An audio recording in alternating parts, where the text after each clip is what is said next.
తింటున్నా సరే, కూర్చున్నా సరే, లేస్తున్నా సరే, ఏ పని చేస్తున్నా సరే కృష్ణుడు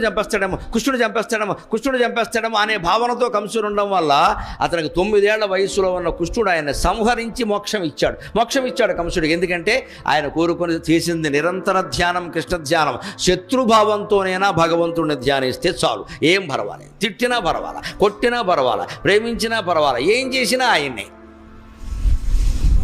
అంచేత భగవంతుడికి పవిత్రం అపవిత్రం అనేవి ఉండవు. ధర్మము అధర్మము, కోరిక అకామం, క్రోధం అక్రోధం ఉండవు. నీ మనస్సు ఆయన మీద ఉంటే చాలు, నువ్వు ఏం చేసినా మంచిది.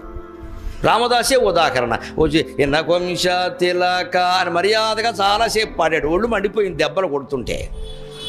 అందుకని హారాల లెక్కంతా మొత్తం చిట్టా చెప్పాడు, ఇన్కమ్ ట్యాక్స్ లెక్కలు చెప్పాడు మొత్తం. లక్ష్మణునకు జీయిస్తి పత్సాల పతకము, ఆ పతకమునకు బట్టి 10,000 వరాగాలు. సీతం